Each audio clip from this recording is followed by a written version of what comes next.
Hello guys and welcome back to our channel guys. आज हमारी HTML module class 7 है जिसमें हम लोगों ने फॉर्म्स और इनपुट एलिमेंट्स को डिटेल से स्टडी करना है। HTML में फॉर्म्स कुछ इस तरीके से होते हैं जिनको हम लोग बनाते हैं और आप लोगों ने कभी ना कभी अपनी लाइफ में फॉर्म्स को ज़रूर फिल किया होगा जब भी आप किसी सोशल अकाउंट को बना रहे होते हैं या फिर किसी भी वेबसाइट पर लॉगिन करने की कोशिश कर रहे होते हैं, तो उस टाइम आप लोग एक फॉर्म फिल करते हैं। या फिर अगर आप किसी ई कॉमर्स वेबसाइट से बाय करने की कोशिश करते हैं तो वहाँ पर आप अपनी कस्टम डिटेल, बैंकिंग डिटेल दे रहे होते हैं, तो वहाँ पर हम लोग अपने फॉर्म का इस्तेमाल करते हैं और ये फॉर्म हमारे HTML में ही बिल्ड होता है। आज की हमारी ये सेक्शन बहुत ही ज़्यादा इंपॉर्टेंट होने वाला है क्योंकि आप इसमें हर उस टॉपिक को कवर करने वाले हैं जिसमें हमारा HTML का फॉर्म डिटेल में हमारे सामने आ जाएगा। इट्स मीन हम लोग इसमें कोई भी ऐसा टॉपिक नहीं होने वाला जो छोड़ेंगे, जो स्केप करेंगे। हम लोग हर उस चीज़ को जो है बारी बारी देखने की कोशिश करेंगे। अपने VS कोड में सबसे पहले जिस चीज़ पर स्टार्ट करेंगे वो होगा हमारा फॉर्म टैग। इस फॉर्म टैग में अभी के लिए हम लोग किसी भी एट्रीब्यूट को जो है डिटेल में नहीं जाएंगे। फॉर्म टैग की सबसे पहले तो हम लोग सिर्फ फॉर्म टैग को ले लेते हैं। फॉर्म टैग बेसिकली हमारे पास एक पेरेंट होता है और इसके अंदर रहते हुए ही हम लोग अपने नेस्टेड एलिमेंट्स को कॉल करते हैं। इन सभी में सबसे पहले जो होता है वो होता है हमारा इनपुट, एंड देन जैसे ही हम लोग इसको इंटर करते हैं तो हमारे पास बाय डिफ़ॉल्ट एक VS कोड हम लोगों को कोड स्निपेट दे देता है एक प्रॉपर्टी के साथ जो है हमारी टाइप और टेक्स्ट। और ये बहुत ही ज़्यादा इंपॉर्टेंट है अभी के लिए। और ये इनपुट हमारा एक सिंगल टैग होता है, ये पेयर टैग नहीं होता। अब जैसे मैं इसको ओपन विद लाइव सर्वर करूँगा तो यहाँ पर ये हमारा कुछ इस तरीके से आ जाएगा। आप जैसे ही यहाँ पर कुछ टाइप करेंगे तो ये हमारा यहाँ पर फिल हो जाएगा, एंड इंटर का बटन दबाएंगे तो हमारा पेज दोबारा रिलोड होगा और वो गायब हो जाएगा। अब नाउ वापस आते हैं तो इस चीज़ को हम लोग समझते हैं ये क्या है। बेसिकली हमारा जो फॉर्म होता है वो किसी भी वेबसाइट में डेटा को यूज़र से लेने के लिए होता है, यानी कि ये यूज़र इंटरेक्शन के लिए होता है। यूज़र इंटरेक्शन के लिए हमारे पास फॉर्म्स होते हैं जिनसे हम लोग डेटा गेट करते हैं और किसी जगह पर स्टोर करते हैं। तो फॉर्म इसलिए बहुत ही ज़्यादा ज़रूरी होते हैं। ये यूज़र में जो हमारा यूज़र होता है उसको वेबसाइट में इंटरेक्ट करवाने के लिए, उसको डेटा यूज़र से लेकर हम लोग किसी जगह पर, किसी सर्वर पर या किसी डेटाबेस पर स्टोर करवाने के लिए हम लोग अपने फॉर्म्स का इस्तेमाल करते हैं। तो फॉर्म में हमारा जो इनपुट होता है ये बहुत ही ज़्यादा इंपॉर्टेंट होता है। अब इनपुट जो है इसमें हमारे पास एक टाइप की प्रॉपर्टी होती है जो हमारे पास अलग अलग होती है। यहाँ पर हमारा अभी के लिए है टेक्स्ट, तो यहाँ पर आप लोग जो रिजल्ट देख रहे हैं वो हमारा सिंपल एक टेक्स्ट एलिमेंट ही आया है, यानी एक टेक्स्ट बॉक्स ही हम लोगों को यहाँ पर देखने को मिला है।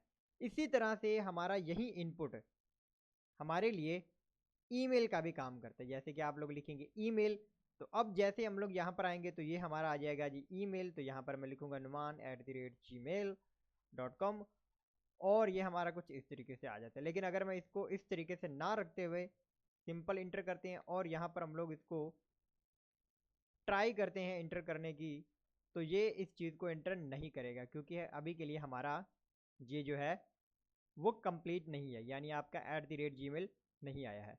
अब फॉर्म में हमारे पास क्योंकि ये एक तो जो इनपुट होता है ये हमारा पहली बात तो ये कि ये हमारा एक सिंगल टैग होता है। देन अदर जो बात इसमें आ जाती है वो ये है कि ये एक इनलाइन टैग भी है, यानी कि अगर आप इसमें मज़ीद और चीज़ें भी ऐड करती हैं, जैसे मैं यहाँ पर एक और ईमेल बॉक्स ऐड कर देता हूँ, तो ये देखें तो ये हमारे तीनों एक ही लाइन पर आ चुके हैं।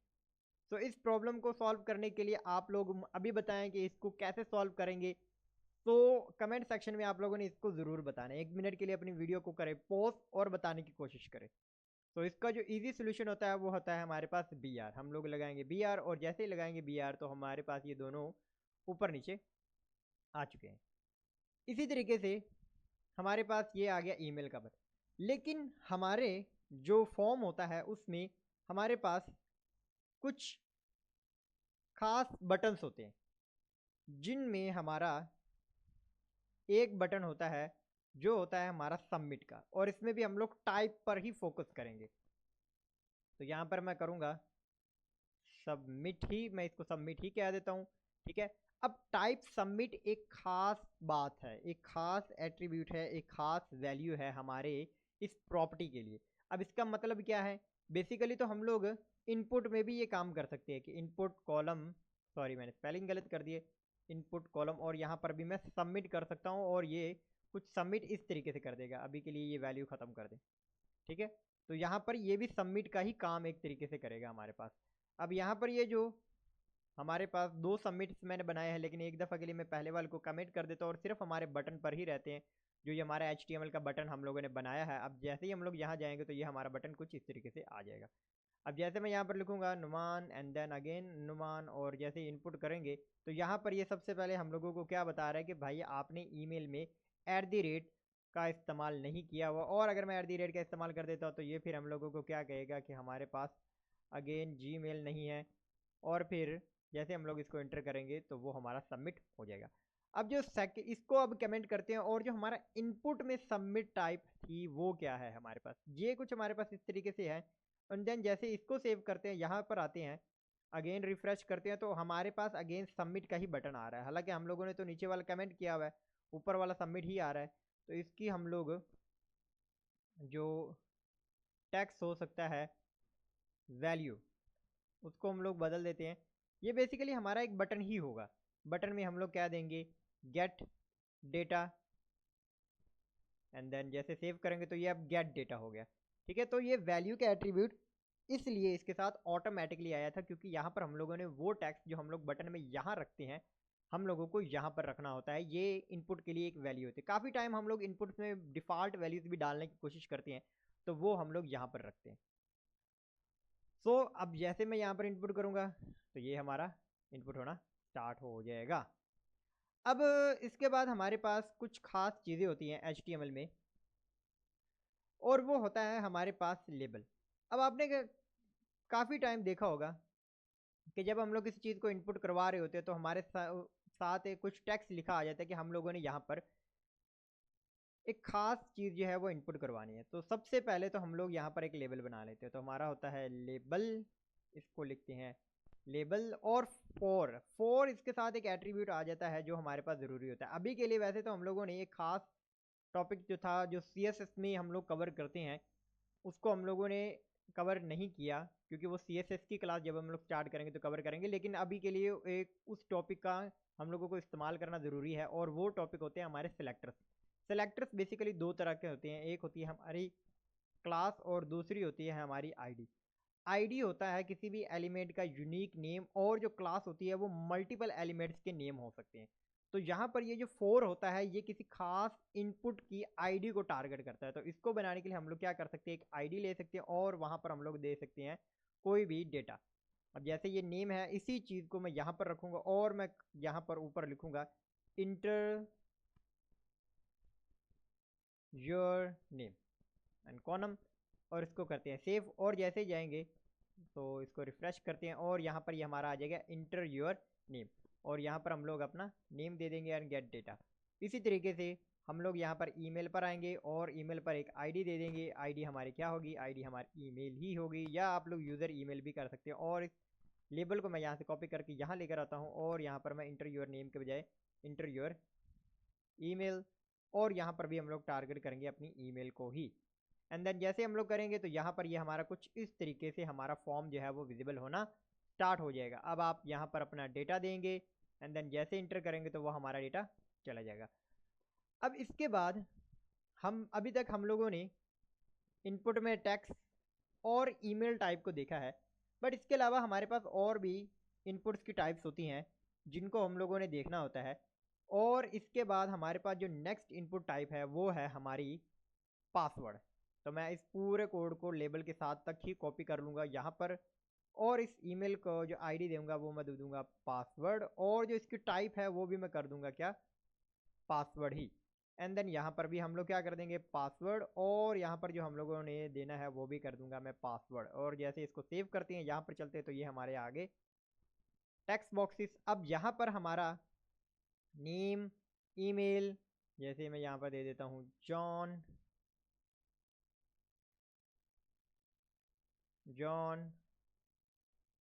डॉन और @gmail.com। और यहाँ पर अगर मैं आपको टेक्स्ट लिखने की कोशिश करूँगा तो ये हमारे पास कुछ इस तरीके से आएगा, यानी ये हमें एक इनक्रिप्टेड फॉर्म के अंदर देखने को मिलेगा। एंड देन जैसे गेट डेटा करेंगे तो ये हमारा डेटा सेव हो जाएगा। अब इसके बाद हमारे पास पासवर्ड के बाद एक और डेटा टाइप होती है जो हम लोग देखना चाहेंगे, और वो होती है हमारी नंबर की डेटा टाइप। यानी हम लोग यहाँ पर नंबर डेटा टाइप में लिखेंगे, यानी हमारी यहाँ पर अब जो टाइप होने वाली है वो होने वाली है नंबर। और यहाँ पर इस आईडी में मैं दे दूंगा जी एज, और यहाँ पर मैं ऊपर भी दे दूंगा एज, और यहाँ पर हम लोग कर देंगे जी एज। अब नंबर क्या करेगा, नंबर बेसिकली हमारा एक नंबर स्टोर करवाने की कोशिश करेगा, ठीक है। और इस नंबर को हम लोग कैसे देंगे, यहाँ पर कुछ इस तरीके से ये हमारा आएगा कुछ ऐसे, और यहाँ पर ये उसकी रेंजिंग में हम लोगों को डेटा देखने को मिल जाएगा। अब हम लोग यहाँ पर नेम, अपना ईमेल और कोई पासवर्ड टाइप कर देंगे, और यहाँ पर अपनी कोई एज जो है वो दे देंगे, और गेट डेटा के ऊपर क्लिक करेंगे तो वो हमारा डेटा चला जाएगा। बट एक प्रॉब्लम है जो हम लोगों ने यहाँ पर फेस की। जैसे हम लोग यहाँ पर नीचे करते हैं तो ये तो वैल्यूज माइनस में जा रही है, लेकिन किसी की एज माइनस में होती नहीं। तो हमारे पास जो नंबर का इनपुट होता है, इसमें हम लोग एक खास एट्रीब्यूट के साथ काम कर सकते हैं, और वो होता है हमारा मिन मैक्स। तो हम लोग मिनिमम जो वैल्यू होगी वो हम लोग 1 कर सकते हैं, और जो मैक्सिमम वैल्यूज होगी वो हम लोग कितनी रख सकते हैं। मतलब अभी के लिए मैक्सिमम छोड़े, मिनिमम की तरफ चलते हैं। और मेरे ख्याल से मैंने बी आर गायब कर दिया, तो बी आर हमारा होना चाहिए। अब चलते हैं, तो देखो अगर मैं यहाँ पर इसको कम करने की कोशिश करता हूँ तो ये 1 से नीचे नहीं जा रहा, तो ये हमारे मिनिमम का इफेक्ट होता है। और इसी तरीके से हमारा होता है मैक्सिमम, और अगर मैं मैक्सिमम में 9 रख देता हूँ तो मैं यहाँ पर अगर अब आगे की तरफ बढ़ाता हूँ तो ये 9 से ऊपर नहीं जाने वाला, और नीचे लेकर जाऊँ तो ये 1 से नीचे नहीं जाने वाला। तो हमारे पास ये मिनिमम और मैक्सिमम्स की प्रॉपर्टीज होती हैं इनपुट में नंबर के लिए। तो नंबर डेटा टाइप के साथ जब भी आप काम कर रहे होते हो तो आप लोगों के लिए इजी होता है कि आप वहाँ पर अपना मिनिमम और मैक्सिमम वैल्यूज जो होती है वो डिफाइन कर ले। इसी तरीके से अगर हमारे पास एक और डेटा टाइप होती है, एक और टाइप जिसमें हम लोग टेल का इस्तेमाल करते हैं, और यहाँ पर हम लोग इसको अपना फ़ोन नंबर स्टोर करवाने के लिए इस्तेमाल करते हैं, ठीक है। अब यहाँ पर हम लोग इसमें कंट्री कोड की एट्रीब्यूट जो होती है वो भी यूज़ कर सकते हैं, और इसके अलावा अगर आप करना चाहें तो कर सकते हैं, नहीं करना चाहे तो ना सही। तो इसमें मतलब वो इतना ज़्यादा इफेक्ट डालता नहीं है। जैसे ही आप नंबर स्टोर करने की बात करते हैं तो वो आपका नंबर जो होता है वो स्टोर करवाने की ट्राई करता है। अब जहाँ तक हम लोगों ने काफ़ी सारी डेटा टाइप देख ली, अब कुछ एडवांस भी इस चीज़ों में देख लेते हैं। अब मैं सारा एक दफ़ा बैक कर देता हूँ ताकि हमारा कोड थोड़ा कम हो जाए। अब यहाँ पर हमारे पास URL भी होता है। कभी कभार आप लोगों की कोई पर्सनल वेबसाइट होती है जिनका जो URL होता है वो लोग मांग लेते हैं, ठीक है। और आप लोगों को यहाँ पर वो URL जो होता है वो देना पड़ता है अपना। तो ये इसकी टाइप में हमारे पास URL की भी टाइप है हमारे पास। और इसके अलावा हमारे पास सर्च भी होता है, और भी हमारे पास काफ़ी सारी चीज़ें होती हैं जो हम लोग यहाँ पर इस्तेमाल कर सकते हैं। अब इनपुट में कुछ एडवांस टॉपिक्स की तरफ हम लोग बढ़ते हैं कि इनपुट्स में हमारे पास एडवांस टॉपिक्स क्या है। तो सबसे पहले तो इनपुट में हमारे पास होती है फाइल। आप लोगों को कभी कभार फाइल को अपलोड करने के लिए कहा जा सकता है कि आप लोगों ने फाइल अपलोड करनी है, तो हम लोग कैसे कर सकते हैं। तो फाइल अपलोड करने के लिए सिंपल हम लोगों ने इनपुट में टाइप रखनी है अपनी फाइल, और इस कोड को कर देंगे सेव। एंड देन जैसे जाएंगे तो यहाँ पर हमारे पास आ जाएगा चूज़ा फाइल, और जैसे हम लोग चूज़ा फाइल पर जाएंगे तो यहाँ पर हमारे पास फाइल चूज़ करने के लिए एक डायलॉग बॉक्स जो होगा वो ओपन हो जाएगा। एंड देन हम लोग यहाँ पर फाइल के बाद हमारे पास एक और इनपुट टाइप भी है जिसको हम लोग बोलते हैं रेंज। इसमें हम लोग आए, और ये हमारे रेंज है। इसमें हम लोग इन एट्रीब्यूट को ख़त्म करते हैं और रेंज हमारे आ गए। तो यहाँ पर हमारे पास रेंज में बेसिकली हमारे पास एक स्लाइडर आ जाता है। इसकी जो वैल्यूज़ है वो 0 से लेकर 100 के राउंड अबाउट होती है, और आप इसमें जो मैक्सिमम वैल्यू होती है वो मैं यहाँ पर 99 करूँ तो ये हमारी यहाँ तक 99 तक जाएगा। और अगर मैं इसमें स्टार्ट रख दूँ 9 से, तो ये 9 से स्टार्ट होगा हमारा। वैसे तो अभी हुआ नहीं, लेकिन ये 9 में स्टार्ट होता है। तो हमारा ये बेसिकली एक स्लाइड इनपुट में हम लोग इस्तेमाल करते हैं, और इसकी जो मैक्सिमम वैल्यूज़ होती है वो हमारे पास 100 होती है, और मिनिमम वैल्यू जो होती है वो 0 होती है। इसी तरीके से आप लोगों ने कभी ना कभी, जैसे फिग्मा की वेबसाइट हो सकती है, या फिर आप लोगों ने कैनवा का भी यूज़ किया होता है, तो वहाँ पर हमारे पास कलर भी आ जाते हैं जिनको हम लोग पिक कर रहे होते हैं, तो उनको हम लोग बोलते हैं कलर पिकर्स। तो यहाँ पर हम लोग इसकी सिंपल सिर्फ टाइप रखनी है हम लोगों ने कलर, ठीक है। वैसे तो मैं यहाँ पर ना सभी में BR लगा देता हूँ, ताकि हर एक जो है वो अलग अलग सेपरेट रहे। तो ये हमारा कुछ इस तरीके से आ गया। अब कलर जो होगा वो हमारे पास कलर पिकर को ओपन करेगा, जिसकी मदद से हम लोग यहाँ पर डिफरेंट टाइप्स के कलर्स जो होंगे वो पिक कर रहे होंगे, और उनको यूज़ कर रहे होंगे कुछ इस तरीके से। तो ये कलर्स भी सेफ हो सकती हैं। अब सेफ कैसे हो सकती हैं वो हम लोग जब बैकएंड की क्लास PHP या Node.js के इस्तेमाल में करेंगे, तो वहाँ पर हम लोग इस चीज़ को, मैं आप लोगों को बता रहा हूँ कि किस तरीके से हम लोग इसको करेंगे। अभी के लिए ये हमारे पास ज़रूरी है कि आप लोग क्या करें कि हमारे पास इस वीडियो को कर ले सेफ, और आने वाली वीडियोस के लिए हमारे चैनल को कर ले सब्सक्राइब, और जल्दी से कमेंट सेक्शन में लिखें कि ये वीडियो बहुत ही ज़्यादा अच्छी जा रही है, और एक मोटिवेशनल कमेंट ज़रूर दीजिएगा। अब नाउ कभी कभार हमारे पास ऐसा कोई केस आ जाता है जिसमें हम लोगों को सिलेक्शन करनी होती है।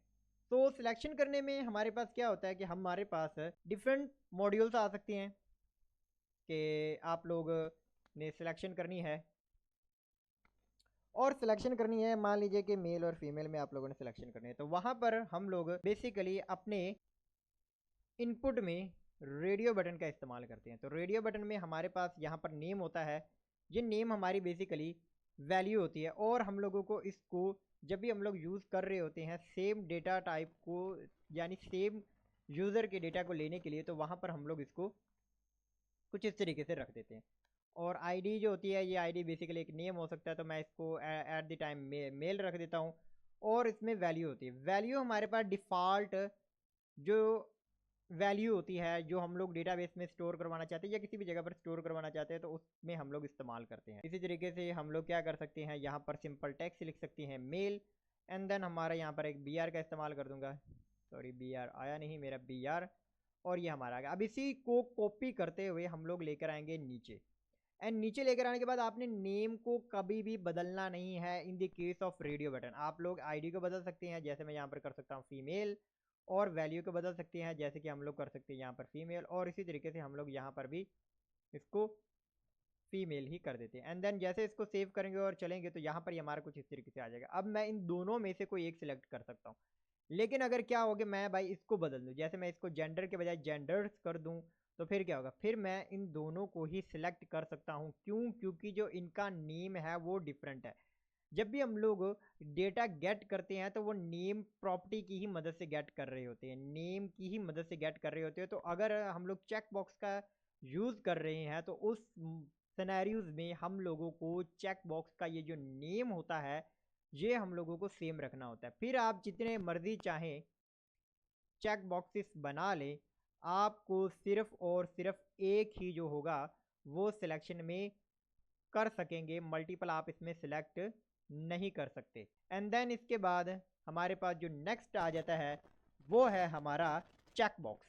तो ये बहुत इजी है, जैसे हम लोगों ने अपना रेडियो बटन बनाया था बिल्कुल सेम वैसे चेक बॉक्स होता है, और चेक बॉक्स में भी आप लोग अपना एक नेम दे देते हैं। जैसे मैं यहाँ पर चेक बॉक्स में कह देता हूँ स्किल, और आईडी अगर आप देना चाहते हो तो दे सकते हैं, अगर अदरवाइज आपने नहीं देनी तो आप नहीं दे सकते।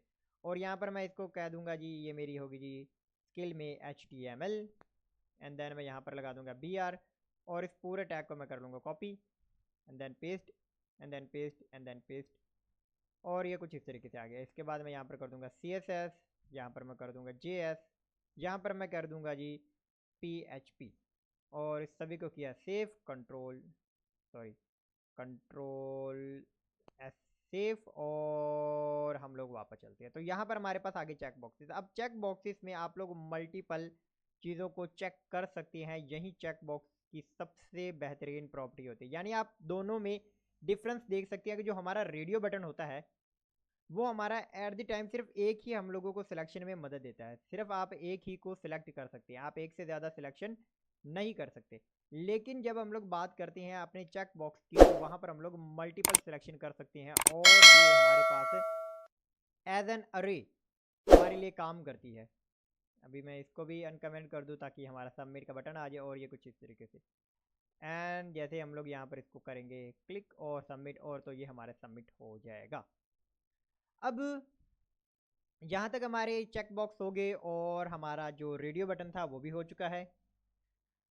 अब नाउ हमारे पास एक चीज़ आ जाती है जिसको हम लोग बोलते हैं सिलेक्शन।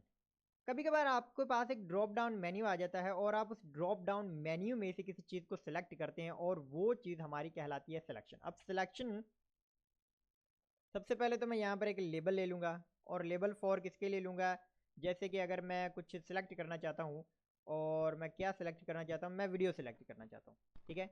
और यहाँ पर मैं इसमें टाइटल भी दे दूंगा जी वीडियो। मैं यहाँ पर लिखूंगा एक सिलेक्शन में मैं नेम दे दूंगा वीडियो, और आईडी भी मैं दे दूंगा वीडियो। वैसे तो नेम एट्रीब्यूट यहाँ पर देना ज़रूरी नहीं है। जब आप डेटाबेसिस के साथ काम कर रहे हो या अपनी बैकएंड लैंग्वेज के साथ काम कर रहे हो, देन उस सूरत में आप लोगों को ये देना बहुत ज़्यादा ज़रूरी होगा।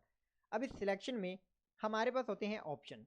हम लोग ऑप्शंस का इस्तेमाल करते हैं और ऑप्शन में आप लोगों की वैल्यू होती है। जैसे मैं यहाँ पर रखूँगा HTML, तो मुझे कौन सी वीडियो देखनी है जी, HTML की वीडियो देखनी है। इसी तरीके से मैं इसको कर लूँगा कॉपी, एंड देन इसको 1 2 3 टाइम मैंने इसको कर दिया सेट।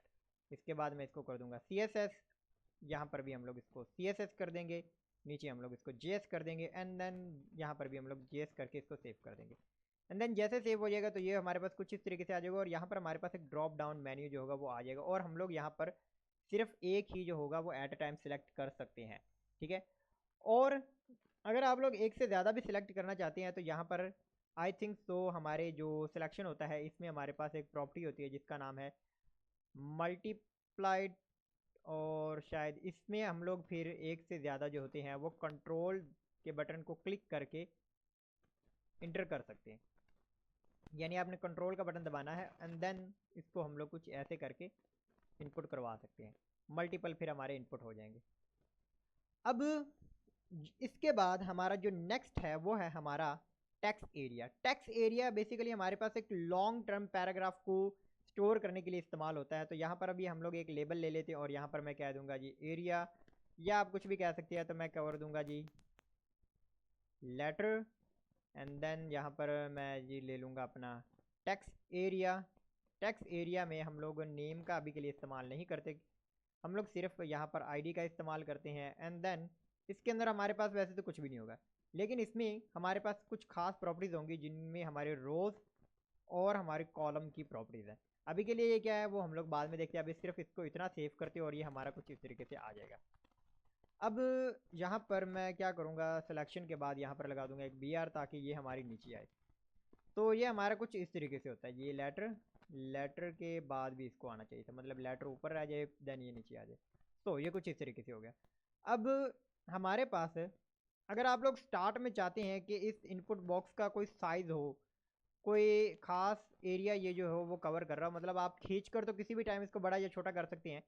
लेकिन अगर आप लोग स्टार्ट में चाहते हैं कि जैसे आप लोगों का पेज जो है वो लोड हो और आप लोगों का जो इनपुट टेक्स्ट एरिया है वो एक खास साइज में आ रहा होता तो हम लोगों को यहाँ पर रो और कॉलम की जो लेंथ होती है वो पहले से ही बतानी होती है। तो यहाँ पर अगर मैं इसको 6 कर दूँ और कॉलम को जो है मैं 10 कर दूँ, सेव करते हैं तो ये कुछ इस तरीके से आ जाएगा। और अगर मैं यहाँ पर इसके रोज़ की जो लेंथ है वो 60 कर दूँ तो ये हमारा कुछ इस तरीके से आ जाएगा। मैं इसको 60 के बजाय मैं इसको 10 कर दूँगा, और यहाँ पर मैं अगर इसको 100 कर दूँ तो ये हमारा कुछ इस तरीके से आ जाएगा, और नीचे वाला बार भी हमारा विजिबल होना शुरू हो जाएगा।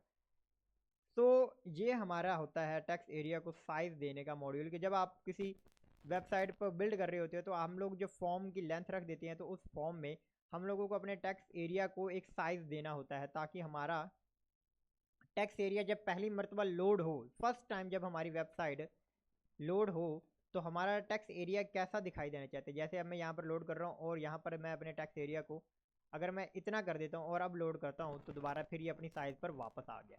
तो इसलिए हम लोग कॉलम और रोज़ का इस्तेमाल करते हैं टेक्स्ट एरिया में। और इसमें ये हमारे पास पेयर टैग में होता है, ये सिंगल टैग नहीं होता। लेकिन फिर भी ये इसके अंदर हम लोग यहाँ पर कोई वैल्यू नहीं दे रहे होते। अब नाउ नेक्स्ट हमारा एक और इम्पोर्टेंट टॉपिक जिसको हम लोगों ने कवर करना है, और वो टॉपिक है हमारा field set. Field set basically क्या होता है, अगर आप लोग ये चाहते हैं कि आप लोगों का ये HTML का जो फॉर्म है, इस फॉर्म के अंदर एक और फॉर्म आ जाए जो इसी फॉर्म के साथ काम कर रहा हो लेकिन वो थोड़ा डिफरेंट दिखे, तो हम लोग उसमें इस्तेमाल करते हैं फिर फील्ड सेट का।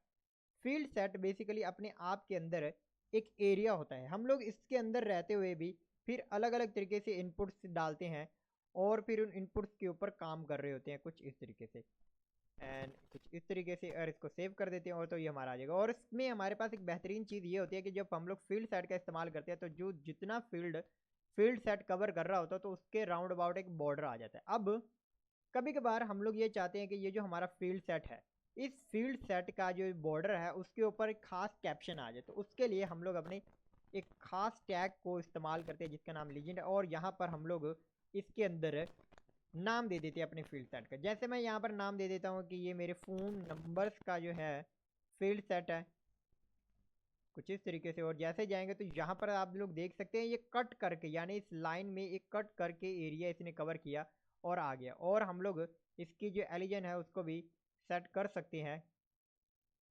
सेंटर में। अगर मैं इसे रखूँ तो ये हमारा सेंटर में आ जाएगा। नाउ गाइस, यहाँ तक हमारा HTML का एक बहुत ही ज़्यादा अच्छा सेक्शन जो था वो कवर हो चुका है। अब नाउ हमारे पास एक और लिस्ट है जिसको हम लोगों ने डिस्कस करनी है, और वो लिस्ट हमारे पास है हमारी डेटा लिस्ट। डेटा लिस्ट भी सेम होती है जैसे हमारे पास हमारी सिलेक्शन थी, इसमें भी हमारे पास इनपुट होता है और ऑप्शंस होते हैं। हम लोग यहाँ पर भी अपने ऑप्शंस में काम कर सकते हैं, ये कि हमारे पास क्या क्या क्या ऑप्शन हो सकते हैं, ऑप्शंस की आप लोग वैल्यूज़ दे सकते हैं। तो यहाँ पर अगर मैं ऑप्शन दे दूँ HTML, और यहाँ पर हम लोग बाहर भी रख देंगे HTML, एंड देन मैं इसको कर लेता हूँ कॉपी पेस्ट एंड पेस्ट, और यहाँ पर मैं इसको CSS JS, यहाँ पर भी हम लोग इसको JS और ऊपर वाले को CSS करके सेव कर देते हैं। एंड यहाँ पर जैसे ही आएंगे तो ये सेव हुआ नहीं, इसको सेव किया एंड नाउ आए तो पेज रिलोड करते हैं। फील्ड सेट से अंदर हमारी डेटा लिस्ट काम नहीं कर रही। डेटा लिस्ट काम क्यों नहीं कर रही? डेटा लिस्ट काम इसलिए नहीं कर रही क्योंकि हम लोग डेटा लिस्ट इस ऐसे ही बिल्ड नहीं कर सकते। अब आप लोगों ने मुझे बताना है कि मैंने क्या मिस्टेक यहाँ पर की है जिसकी वजह से डेटा लिस्ट काम नहीं कर रही, क्योंकि मुझे तो पता है कि मैंने क्या यहाँ पर मिस्टेक की है जिसकी वजह से हमारी ये जो डेटा लिस्ट है वो काम नहीं कर रही। तो बेसिकली डेटा लिस्ट ऐसे काम नहीं करती। हम लोगों को डेटा लिस्ट को इंटर करवाने से पहले हमारे पास एक इनपुट बनाना होता है, और इस इनपुट में हम लोगों को यहाँ पर इनपुट के टाइप के बजाय लिस्ट डालनी होती है, और यहाँ पर इस लिस्ट में हम लोगों को नेम देना होता है अपनी लिस्ट का। जैसे मैं यहाँ पर कर दूँगा कोरस, और इसको क्या कॉपी और यहाँ पर डाल देते हैं। इसका सी छोटा कर देते हैं ताकि हमारा जो कोड है वो अच्छा लगे। एंड इसी तरीके से फिर हम लोगों को आईडी देनी होती है अपने इनपुट को। अगर देना चाहें तो दे सकते हैं, अगर आप लोग लेबल का इस्तेमाल कर रहे हो यहाँ पर ऊपर तो फिर आप आईडी दें ताकि आपका जो लेबल है वो आइडेंटिफाई कर सके। अभी के लिए मैं यहाँ पर इसको इस्तेमाल नहीं कर रहा, तो बस मैं इसको रखता हूँ एंड देन इसको किया सेव, एंड देन वापस आते हैं तो यहाँ पर हमारा ये कुछ इस तरीके से आ जाएगा। अब ये तो हमारी चीज़ यहाँ पर गई लेकिन अभी भी एक मिस्टेक है जो हम लोगों ने कवर करनी है, और वो ये है कि हम लोगों ने जब डेटा लिस्ट को टारगेट करना है तो यहाँ पर हमारा उसकी आईडी होनी चाहिए। नेम बेसिकली डेटा लेकर डेटाबेस में या किसी भी स्टोरेज लोकेशन पर स्टोर करने के लिए होगा, लेकिन जब आप मेन HTML में काम कर रहे होंगे तो वहाँ पर हम लोगों को अपनी आईडी या क्लास का इस्तेमाल करना पड़ता है। तो यहाँ पर इस लिस्ट में ये जो हमारा कोर्स है इसको हम लोग यहाँ आईडी में दे देंगे एंड देन सेव करेंगे। जो जैसे सेव करेंगे तो यहाँ पर ये हमारा कुछ इस तरीके से करके एक ड्रॉप डाउन ओपन हो जाएगा जिसको हम लोग सेट करेंगे और सबमिट कर सकते हैं। So guys, that is very cool section. I hope कि आप लोग बहुत ही ज़्यादा इंटरेस्ट के साथ, आई होप कि आप सभी लोग बहुत ज़्यादा इंटरेस्ट के साथ इस वीडियो को देख रहे हैं। अब हम लोग आगे बढ़ते हैं और बढ़ते हैं अपने फॉर्म वैलिडेशन की तरफ। तो सबसे पहले हमारे पास फॉर्म वैलिडेशन में अगर मैं इनपुट की बात करता हूँ, तो इनपुट में हमारे पास फॉर्म वैलिडेशन में एक चीज़ आ जाती है जिसका नाम है रिक्वायर। रिक्वायर्ड बहुत ही ज़्यादा इंपॉर्टेंट होता है अगर आप किसी इनपुट को रिक्वायर बनाना चाहते हो। तो यहाँ पर मैं एक इनपुट ले लेता हूँ जिसकी टाइप होगी सबमिट, और इसकी जो वैल्यू मैं ले लूँगा वो मैं यहाँ पर गेट डेटा ले लूँगा। सेव किया एंड देन जैसे मैं यहाँ पर गेट डेटा पर क्लिक करता हूँ तो ये मुझे क्या कह रहा है कि आपको ये फॉर्म फिल करना पड़ेगा। ठीक है, तो रिक्वायर्ड जो होता है ये हमारा एक इनपुट टेक्स्ट को या किसी भी जो हमारे पास फिलिंग टेक्स्ट होता है या हमारा जो इनपुट एलिमेंट होता है उसको ज़रूरी बना देता है कि ये हमारा बहुत ही ज़्यादा ज़रूरी है, आप इसको इनपुट किए बगैर आगे नहीं जा सकते, आपको ये रिक्वायर कर देता है। देन ये हमारा रिक्वायर आप किसी भी टैग के साथ जो हम लोग फॉर्म में इस्तेमाल करते हैं इस्तेमाल कर सकते हैं। हम लोग इसमें ईमेल के साथ इस्तेमाल कर सकते हैं और भी काफ़ी टैग्स के साथ इस्तेमाल कर सकते हैं। बेसिकली ये सारे के सारे एलिमेंट्स के साथ ये काम कर सकता है। अब हमारे पास इनपुट में एक और है पासवर्ड। पासवर्ड में मैं अभी के लिए इन सभी को मिटा देता हूँ, ऊपर मैं लगा दूंगा अपना BR एंड देन पासवर्ड में हम लोग पैटर्न को भी फॉलो करते हैं। पैटर्न में अगर आप लोग ये चाहते हैं कि आप लोगों का 6 से ज़्यादा नंबर्स इनपुट ना हो तो हम लोग यहाँ पर 6 एंड देन एक कॉमा का इस्तेमाल करते हुए इसको कर देंगे सेव। अब ये एक पैटर्न हम लोगों ने डिफाइन कर दिया। आप इसके बारे में जो है गूगल से सर्च कर सकते हैं कि ये किस तरीके से है। हम लोगों ने सिर्फ एक डॉट और फिर कर्व ब्रेसेस के अंदर हम लोगों ने उस लेंथ को डिफाइन किया कि हमारा पासवर्ड कितनी लेंथ का होना चाहिए।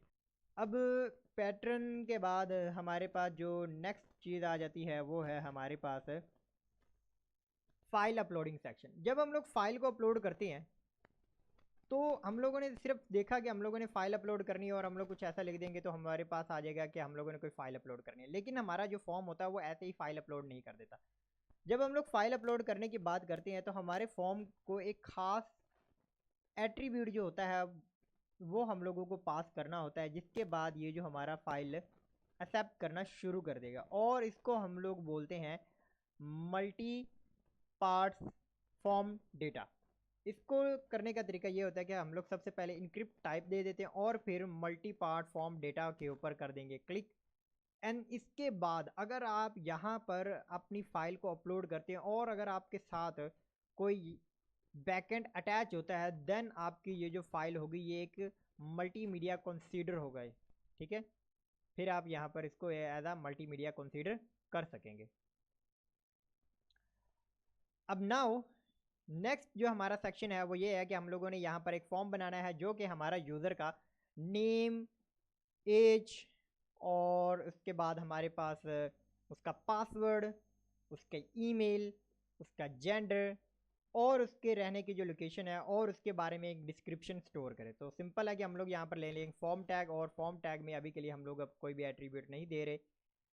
सिंपल हम लोग क्या करेंगे कि यहाँ पर मैं एक लेबल क्रिएट करूँगा और लेबल मेरा फॉर्म किसके लिए होगा, नेम के लिए, और यहाँ मैं क्या इंटर करूँगा, enter your name and then column, और हम लोग इसके बाद अपना एक इनपुट लगा देंगे। इनपुट में नेम हम लोगों ने डालना है, यहाँ पर मैं नेम भी नेम कर दूंगा और आईडी भी हम लोगों ने क्या कर देनी है, नेम कर देनी है। ये आईडी कौन टारगेट करेगा, ये आईडी टारगेट करेगा हमारा लेबल। एंड देन इसके बाद मैं यहाँ पर क्या करूँगा, एक BR लगा दूंगा और इसको कर देंगे हम लोग यहाँ तक सेव एंड देन 1 2 एंड 3। यहाँ पर मैं क्या कर दूंगा, यहाँ पर मैं करूँगा इंटर यूर एज और यहाँ पर हम लोग इसको कर देंगे नंबर और यहाँ पर मैं इसको कर दूंगा एज, और इस एज को कौन टारगेट करेगा, ये हमारी आईडी। इसी तरीके से यहाँ पर भी नेम में मैं इसको एज कर देता हूँ और यहाँ पर अब मैं मिनिमम वैल्यू जो होगी वो मैं क्या कर दूंगा 1 सेट करूँगा और ये मैक्सिमम वैल्यू होगी वो मैं क्या सेट करूँगा 99 कर देते हैं। देन इसके बाद हमारा जो नेक्स्ट होगा उसमें मैं यहाँ पर कर दूंगा ईमेल। यहाँ पर हम लोग इसको भी ईमेल कर देंगे, यहाँ पर टेक्स्ट भी हमारा ईमेल आ जाएगा, टाइप और नेम भी ईमेल, आईडी भी हम लोग यहाँ पर ईमेल डाल देंगे। अब नेक्स्ट हम लोगों ने क्या स्टोर करना है, हमारा पासवर्ड स्टोर करना है। तो मैं यहाँ पर लिखूँगा पासवर्ड एंड देन यहाँ पर हम लोग कर देंगे जी पासवर्ड एंड देन यहाँ पर भी हम लोग इसको पासवर्ड टाइप में बदल देंगे, नेम भी पासवर्ड कर देंगे और हमारी जो आईडी है ये भी हम लोग पासवर्ड कर देंगे। बेसिकली तो मैं आप लोगों को बताता चलूँ, ये जो नेम और आईडी होती है ये ज़रूरी नहीं होता कि ये हमारा जो टाइप है वही हो। हम लोग इसको अपनी मर्जी से भी रख सकते हैं, मतलब ये कस्टम होता है, हम लोग अपनी मर्जी से जो भी नाम और जो भी आईडी देना चाहते हैं वो हम लोग दे सकते हैं। और ज़रूरी भी नहीं होता कि जो हमारी नेम है वही हमारी आईडी भी होनी चाहिए, हम लोग दोनों को अलग अलग भी दे सकते हैं। जैसे यहाँ पर मैं एज कर दूँ तो ये हमारा यहाँ पर फोर्थ जो एट्रीब्यूट होगा लेबल का, उसमें हमारी ये जो एज होगी वो टारगेट होना शुरू हो जाएगी। तो इसके बाद हम लोग क्या करते हैं, यहाँ पर मैं करूँगा एक इनपुट और इसकी टाइप में रख दूंगा सबमिट, और यहाँ पर मैं इसको इस तरीके से रख दूंगा और यहाँ पर मैं इसको लिख दूंगा गेट डेटा। एंड देन यहाँ तक सेव किया तो ये हमारा आ गया एक फॉर्म जिसमें हम लोगों ने डेटा इंटर करना। अभी के लिए हमारे पास एक मिस्टेक है, वो ये है कि हम लोगों ने बात की थी कि हम लोग जेंडर भी इनपुट करवाएंगे। तो इस बी आर के बाद हम लोग लिखेंगे एक इनपुट, और इस इनपुट की जो टाइप होगी वो हमारी होगी रेडियो बटन।